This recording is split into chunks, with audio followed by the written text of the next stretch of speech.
Join us for a performance review of the new Porsche Panamera Turbo S. Let's go.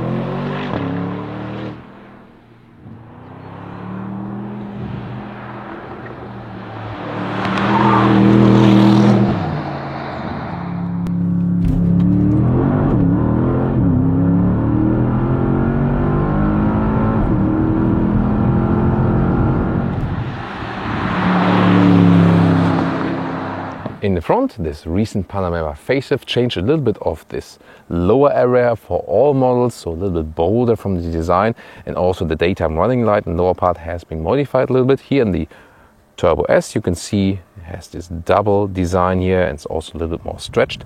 The main headlamp unit here LED, different trims available there as well. 5 meters 05, 16 foot 6 or 199 inches is the length of the short wheelbase version of the Panamera, and there's also the executive version long wheelbase, which is then 15 centimeters or 6 inches longer, and for more legroom here in the rear. And there's also still the Sport Turismo, this so-called estate, which then continues right over a little bit more here. We also have a shot there for you, even available as a Turbo S, so in the different engine versions, just that the Sport Turismo is only available with all-wheel drive. And there's also, for example, the GTS available still, which has this more menacing look with dark wheels, for example. Here the Turbo S comes with everything they have. So 21-inch wheels, the biggest ones. There are also new designs here for the update in 20-inch and 21-inch. This also features directly the carbon ceramic brakes for even more non-fading performance, for example, on the racetrack. And indeed, you can take this car on the racetrack. It will be a blast, I can tell you. So keep on watching this review. In the rear, the light strip here now goes all the way from left to right, also aligning with the recent newer Porsche models. So this has been updated, also made more three-dimensional, more sculptural. So definitely fitting to the vehicle. The Turbo S also gets the foldable wing that also goes up to the side. So looks quite impressive, but I think it looks better when it's like this, just, more elegant integrated design. Engines, it's all about more horsepower in this facelift. It will start with the base engine 2.9 liter V6 bi-turbo, which will then also be the base for the new 4SE hybrid, then with 560 horsepower, so a horsepower upgrade for that as well. And then the V8 models, for example the GTS will get the V8, and also this one here, the Turbo S pure ICE 4 liter V8 bi-turbo engine. In this case then 630 horsepower now, 820 Newton meters of torque, and 3.1 seconds is the acceleration figure to 100 kilometers or 62 miles an hour. That's 0.3 seconds faster than the SoFar top model. But make no mistake, it's not that they cancelled their hybridization top hybrid strategy now. They will later also again be the Turbo SE hybrid once again. And so overall they will have 3 hybrids then in their total lineup. But definitely a lot of choices. Of course, no diesel anymore. Porsche abandoned these. And definitely still a focus on the hybrids, although we have here the strongest pure combustion engine for today.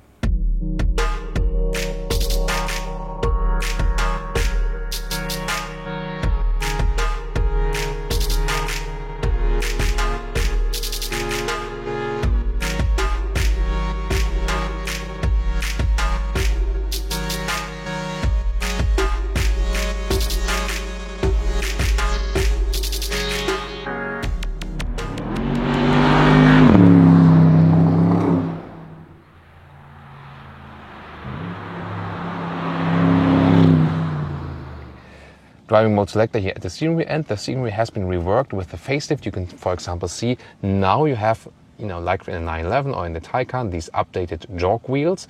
So they control then the digital instruments, and on the left side the same here then for the volume, and this is definitely easier to control. So I think it's a sleek design here also with this, real screw design. At the same time, easy to control volume and also the instruments, and then also with the drive mode selector, which you can easily do while driving. Shifting pedals also, they are very crisp and nice to use. And soon we'll also give you more details about the instruments and the infotainment screen. First of all, the seats. For the Panamera, you get either a base seat, which is a little bit more open, or then you get a sport seat, which has this additional shoulder support right here. In the GTS, you can also get Alcantara on the middle part. That would be the only solution which contains less animal skin. So far, the Panamera lineup is not that good in this respect. I talked to the boss of the model line, and he said he is also realizing more and more demand for animal-free solutions, so they are looking into that, but did not implement that in the face of it. So far, GTS model for Alcantara, or then you have to go for the Taycan for totally animal-free interior. However, comfort-wise, for the seat form, this is also what this car is about, that you have, for example, way more comfort than in a 911, for example. And the seat form itself, you sit low, so it reminds you of sports vehicles, yes, yet at the same time you have more space. And here the steering wheel can be moved up and down and in and out electric way, and you can find a very nice seating position even if you're quite tall, 1.86 or 6'1". And this is here plenty of headroom, and look at that. I mean, this bright Alcantara ceiling, wow. This is really amazing. Although we don't have the panoramic roof here, which would be an option, this brings so much light in the interior. It looks cozy, like a living room atmosphere, looks premium. And look at that, even here the handles, the inside handles are covered with Alcantara and have like a strengthening in the middle. So then they're also dampened from the inside, and of course this is also dampened when they go back. So this would be something for when you drive a little bit racier here as a driver, which is totally possible with that car. You should check it out in the racetrack part. Then as a co-driver or passenger, we always say co-driver here, we use the rally speech intentionally. Then it really feels good to grab that handle and hold tight. Now the interior overview, and as we know from Porsche with the horizontal stress, definitely right here and here. Very clean design, also with the analog clock there in the top part. There's also a new design for that available right now. Here then the microfiber steering wheel. You should definitely get that, as I said. Really nice grip. And it's really a clean design. However, you still have all the controls you might possibly need. Soon more details to these instruments, which are digital on the side and analog one in the middle part. And on the right side, we have the widescreen format here. The software has been updated, also the map data and so on. So slight updates here with the facelift for that. Soon we'll also go in detail what you can do with that. Then in the lower part, you don't have too many physical buttons. You do have still some left, like a control knob right here. For example, you can zoom in and out with that in the map. That's possible. The volume here, for example, is then in this case not controlled with that, but with another jog here below that. Not sure if you can see it at the moment on camera. But here then this nice metal knurling also for the AC unit. Good to control it while driving, for example. And everything else is, touch sensitive, capacitive buttons. It looks cool as soon as it's clean. But then of course collect some fingerprints here, for example, for suspension setting. In the infotainment right here, it's actually quite responsive. Here at the Bilderberg racetrack for you here today. Good visualization. Main menu looks like this. You can also individualize that. My favorite menu is this always, the car menu. For example, when you put out the spoiler or put it in again for your friends. Then you can also see the visualization right there. And you see that the adaptive air suspension here, which is usually an option for the Panamera or comes automatically with the Turbo S. Also everything adjusts according to the driving modes. In the sports mode, for example, it goes down automatically and so on. And the climate unit can also be controlled here. For example, like where the vents are coming from. That you have to do in the menu right here.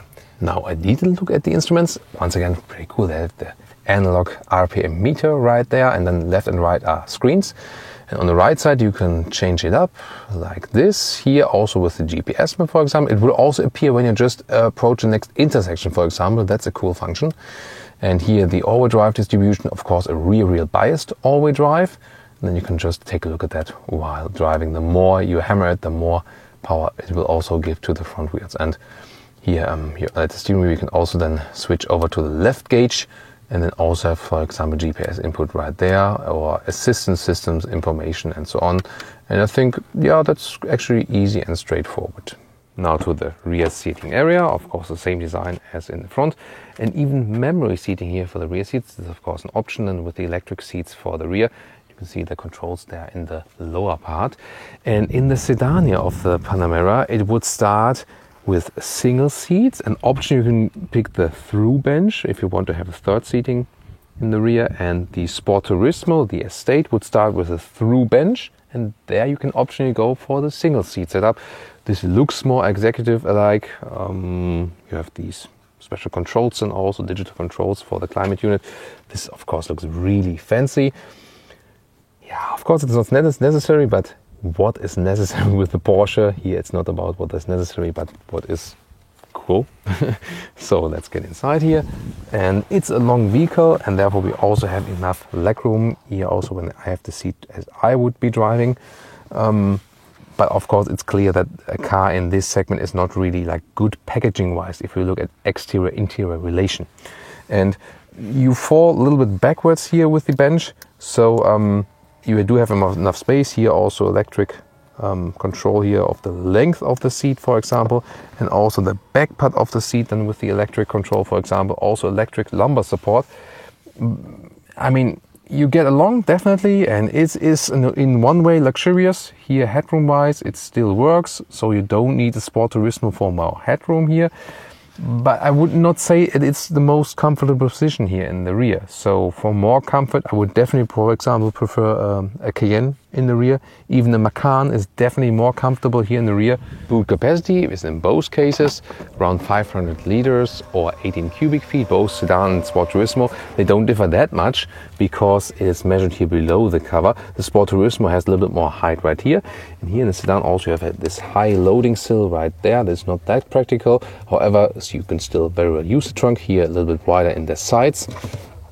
Underneath here some of the sound equipment, and there's this, split. You can put this one down, just the middle ski hatch, and the other sides you have a 1/3, 2/3, or also 1/1/1, depending on what you like.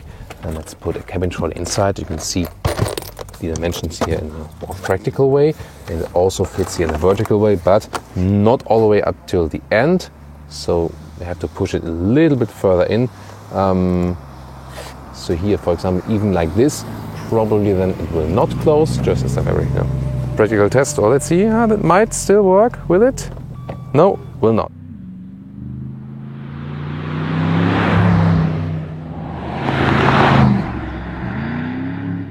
Welcome to Thomas's Active Driving Lounge with the Porsche Panamera facelift S, Porsche Panamera Turbo S.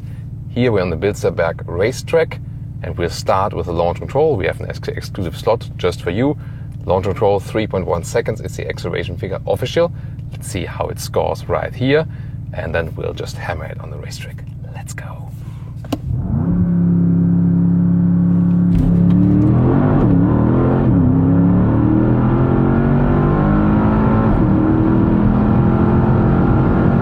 Whoa, that was 170 kilometers an hour. Pretty impressive. Whoa, that happened. So there is also our instructor, and let's now hammer it here with the new facelifted setups. We're going to talk about the Panamera in general, and also about the changes here, and of course also about this racetrack, which has a lot of topography changes here, just like in the center of Germany. Wow. Yeah, assist system is still active. We're in the Sports Plus mode.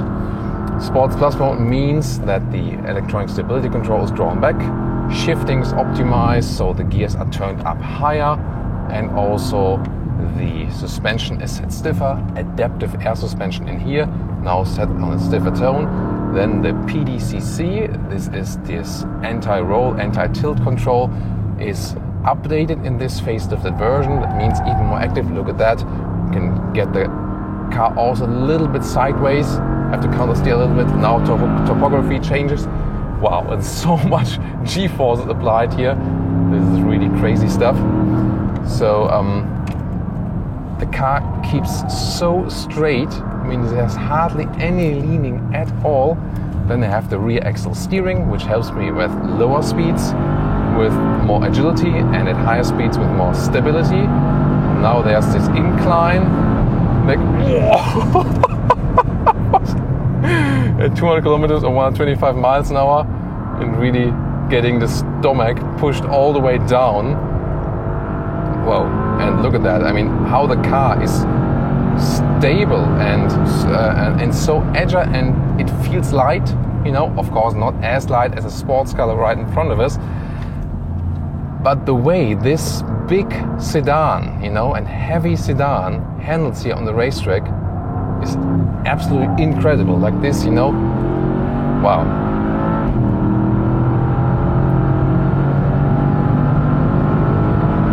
Once again, almost 200 kilometers an hour, hard on the brakes. It's interesting that the sensors, they detect actually, you know, the car in front of us there as well. So, wow, I mean, the acceleration out there is like, from the shifting and the power output, there would be no resistance at all. The torque is always there, always right there, from the 630 horsepower. And look at the steering.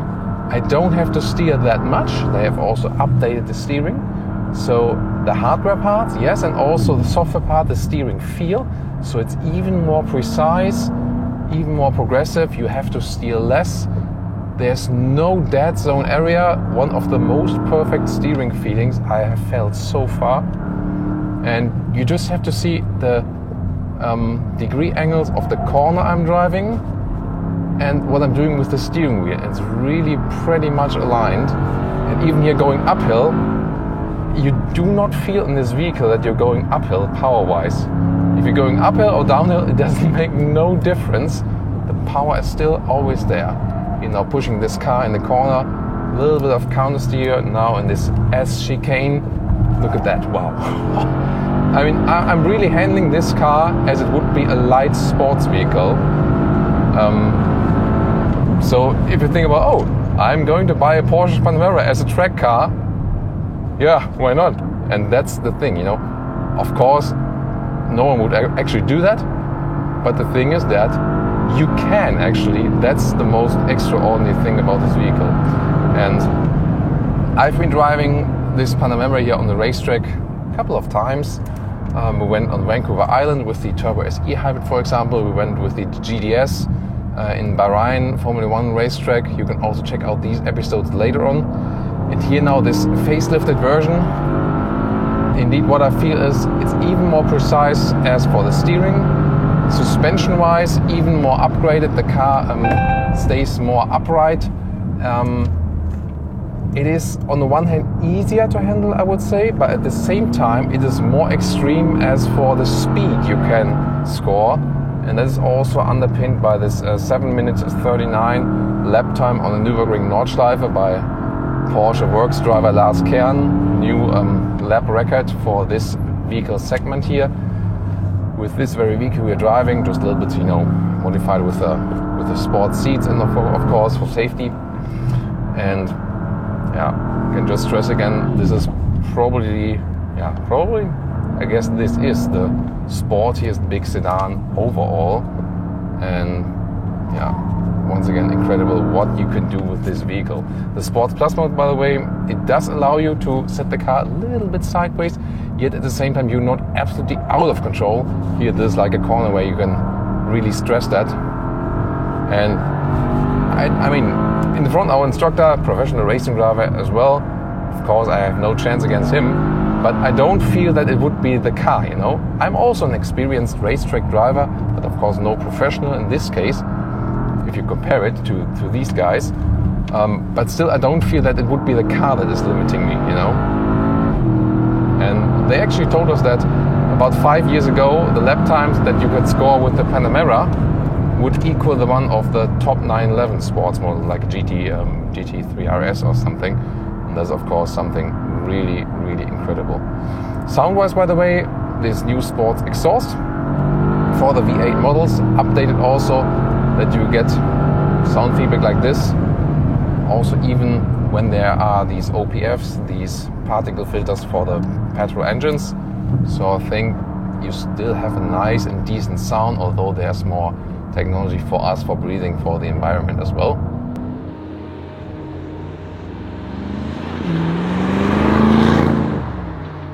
And now to our conclusion for today with the new Porsche Panamera. Today here the focus on the Panamera Turbo S. First things first, the driving dynamics of this vehicle, being a big sedan, really heavy, is just phenomenal. I could not believe, especially like on this track which has some tight corners and up and down topography, so sometimes we were thinking like, how is this possible that this car is able to do that? So really amazing, and here with this recent facelift, even more so a little bit crisper even in the steering than the chassis optimization, especially as for the suspension. This has also been significant here, so even straighter on the road. However, it did not lose any comfort. So this wide span between comfort and sportiness, even on the racetrack. This is what makes this vehicle so impressive, and in this respect I think also best in segment. Then exterior, not too many changes, just slight ones, a little bit more stronger that front. Interior changes also just some and minor, but definitely some reasonable upgrades. That you also have optimized infotainment system, for example. Steering wheel, I think with these jog wheels, I think also a little bit better than before. Yeah, and also a cool Alcantara steering wheel we have here for today. And a very nice inside Alcantara ceiling as well.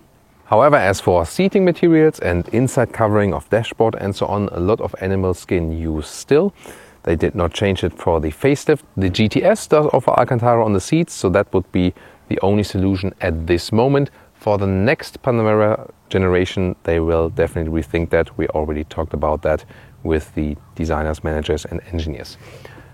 The space you have on the inside is also quite okay. However, you have sufficient space, yes. However, considering the exterior length, it's not the best relation, but definitely still a very comfortable vehicle on all of the different seats. And also nice that you have the choice between the Sport Turismo, even more versatile in the trunk, and also the executive version if you want a little bit more wheelbase and also a little bit more space in the rear. Power upgrades mainly here for all of the engines. That's the main thing about this recent update. All the versions did receive more power, and they will also stay with this hybrid strategy, because on top of this Turbo S, there will also again be the Turbo S e-hybrid. So this will get even more horsepower and also the hybridization. So overall 3 hybrids. And meanwhile, 2/3 of all Panamera sales in Europe, for example, are one of the hybrid models. So it's also widely accepted by the customers. So a lot of interesting impressions here today from the Turbo S Panamera. I hope you enjoyed it. Also tune into more versions of the Panamera. We have definitely very interesting videos, different hybrids. It's the pre-facelift versions, but also, for example, Racetrack and Bahrain. So you'll all find them here on our channels. Thank you so much for tuning in today. See you next time.